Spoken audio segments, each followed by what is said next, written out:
Hello sa lahat. May tanggap ako rito na HP 840 G7. So dinayo pa talaga ako dito ng may-ari para lang ipa-unlock ito. Kung hindi ako nagkakamali, galing pa siya ng Laguna or Rizal. Medyo matagal na itong video na to. Then i-upload ko lang para maipakita sa inyo kung paano ko in-unlock. Bali ang problema nito, device freeze. Then kung makikita, meron pa itong serial. So una kong ginawa rito, binaklas ko muna para mailabas ko yung mainboard para makuha ko yung BIOS.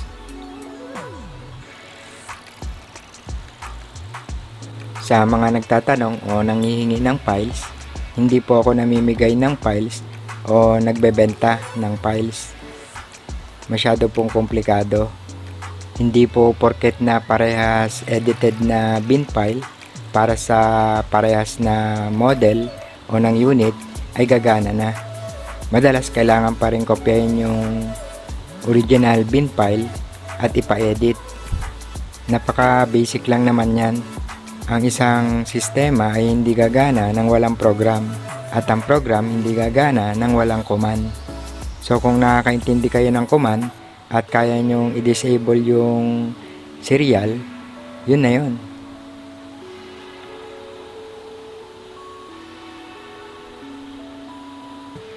Bali ang aalisin na BIOS dito ay dalawa. Tatawagin ko na lang itong small BIOS at big BIOS. Bali MXIC ang BIOS chips nito.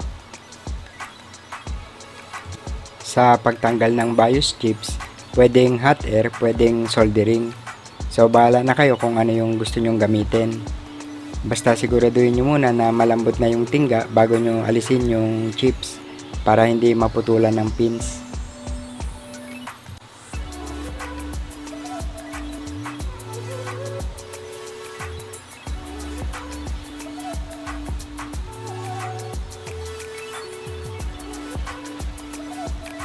Sa paglagay naman ng BIOS chips sa ating programmer tool, pakasiguraduhin natin na nakatama yung pin 1 o nakaayon.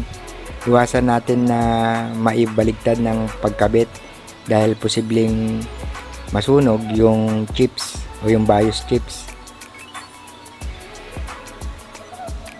Kopyahin o i-backup muna yung original BIOS file. Inuna ko dito yung big BIOS.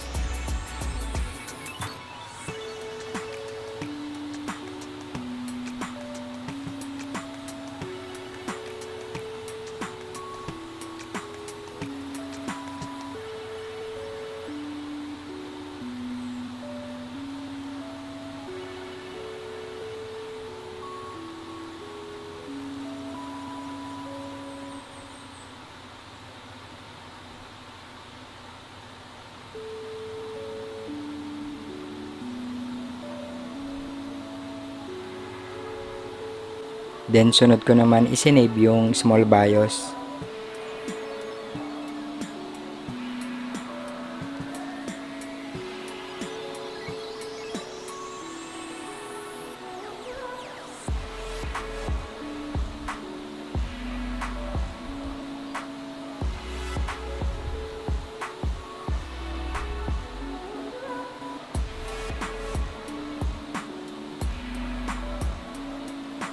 Ngayon, ipoprogram ko na yung BIOS gamit ang modified o edited BIOS.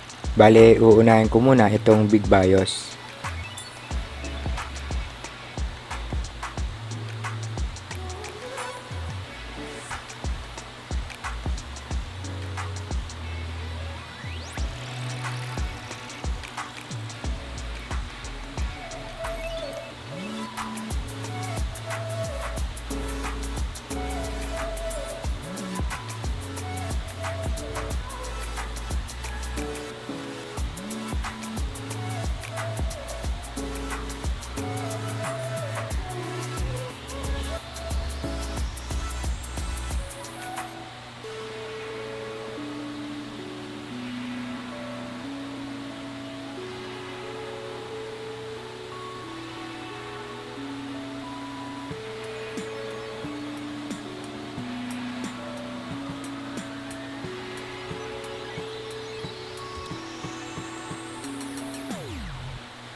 Ngayon, ito namang small BIOS ang ire-reprogram gamit ang modified o edited na bin file.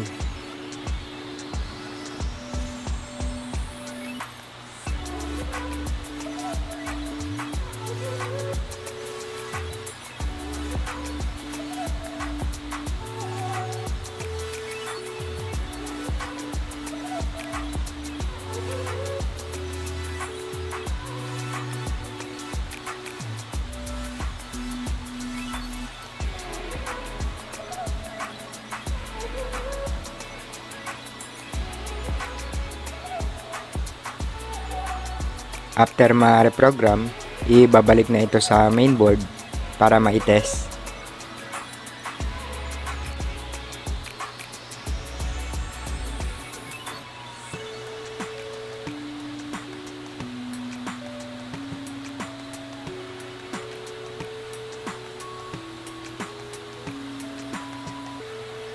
Sa pagbalik ng BIOS, i-double check yung pin 1.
Ngayon, nilagyan ko na ng USB operating system installer.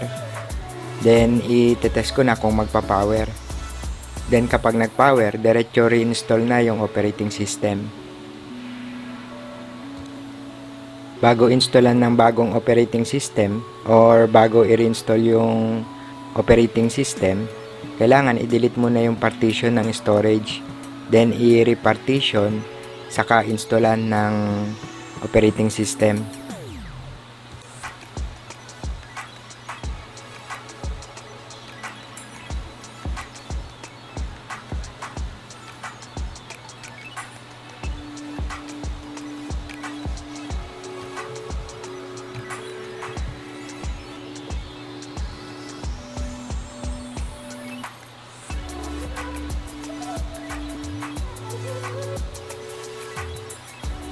Ikinonek ko na sa internet. Then, in-update ko na yung system.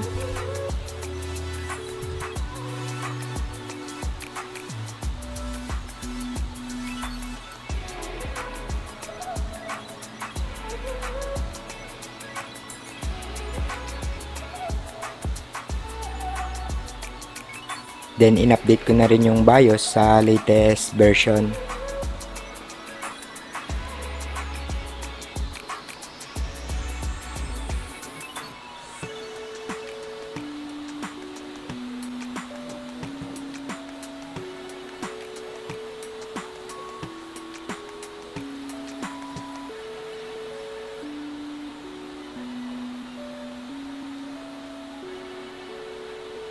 Makikita dyan na hindi na yan nadidetect ng server. Then wala na rin itong serial number. So hanggang dito na lang muna. Sana nakatulong tong video natin at may natutunan tayo kahit na konti. Lalong-lalo na sa mga bagong tulad natin. At hi and hello na sa mga tropa, sa mga master, sa mga nag-upload ng mga totoong impormasyon, sa mga sumusuporta at mga nagtitiwalang magpagawa sa atin. Ayun. Thank you, thank you, thank you, thank you, thank you sa inyong lahat. At yun, okay na to. Okay, okay, okay, okay, okay, okay, okay. Okay.